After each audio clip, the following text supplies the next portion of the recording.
Siswa Fakultas Hukum Universitas Gadjah Mada meninggal dunia ditabrak mobil BMW di kawasan Sleman, Daerah Istimewa Yogyakarta.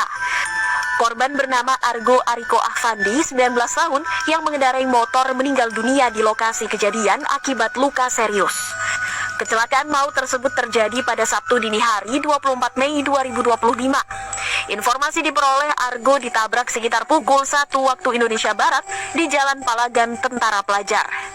Kristiano Tarigan, 21 tahun, yang mengendarai BMW diketahui juga merupakan mahasiswa UGM. Hingga kini Kristiano belum ditahan sebab polisi menyebut kasus masih berjalan dan belum ada penetapan tersangka. Hal ini pun membuat publik geram dan terus menyuarakan keadilan untuk korban dengan hashtag Justice for Argo.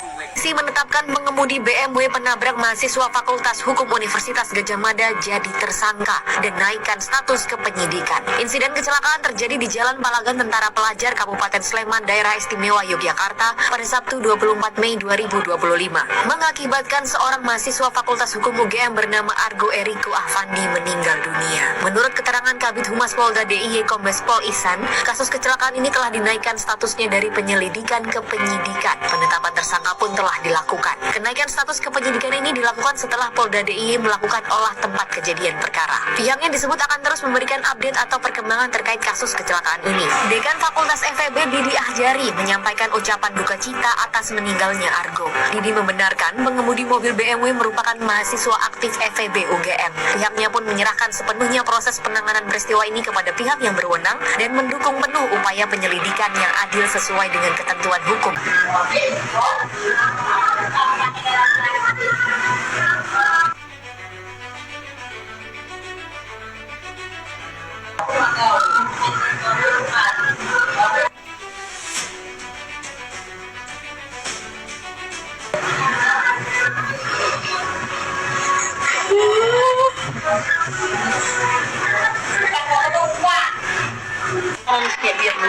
Namanya siapa, Nak?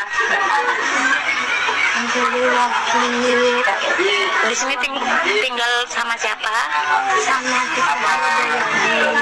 Selama tinggal di sini diapakan saja? Betul sama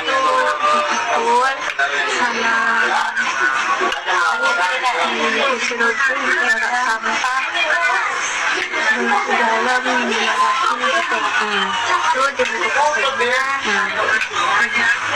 Ada dikasih makan. Tidur di mana? Lagi tidur kan itu kasihnya itu Di dalam gudang. Pakai kasur di lantai. Setiap hari gitu. Jadi makan tidak dikasih. Viral di media sosial, wajah Presiden Prancis Emmanuel Macron tampak didorong atau ditoyor sang istri Brigitte saat tiba di Bandara Internasional Vietnam jelang ke Indonesia pada Senin 26 Mei 2025. Diketahui, Macron melakukan kunjungan ke negaraan sejumlah negara di Asia Tenggara, termasuk Vietnam dan Indonesia. Ia juga dijadwalkan tiba di Bandara Internasional Soekarno-Hatta pada Selasa 27 Mei 2025.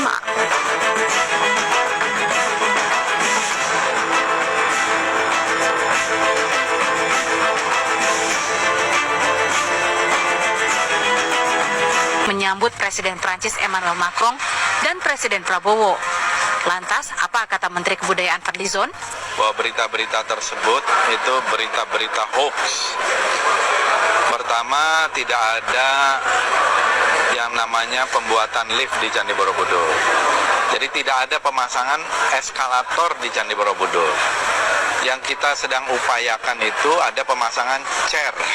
Ya, chair lift itu itu di pegangan. Ini untuk inklusivitas. Semua situs-situs dunia itu sudah memakai itu.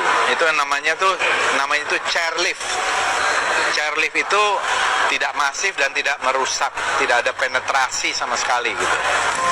Memang, menurut rencana, Presiden Prancis Emmanuel Macron akan melawat ke Indonesia pada 27 sampai 29 Mei mendatang. Pemerintah pun bersiap.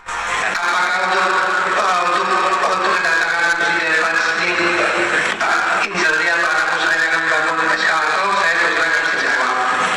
Cuman sepengetahuan saya di situ sudah ada bukti dan seterusnya yang bisa dipakai untuk supaya para presiden tersebut bisa mencapai puncaknya dengan nyaman.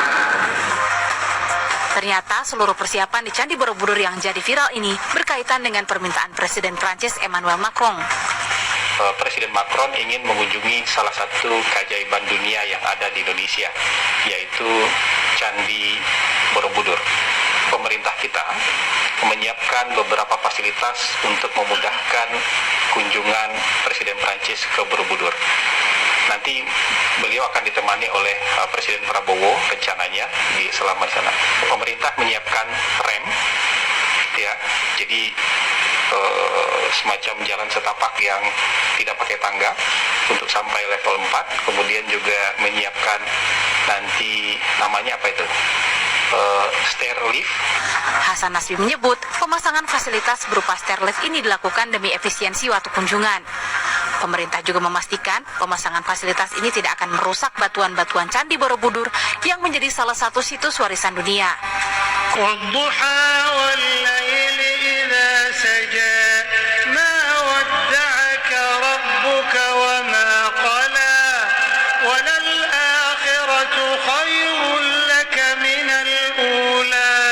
ولسوف يعطيك ربك فترضى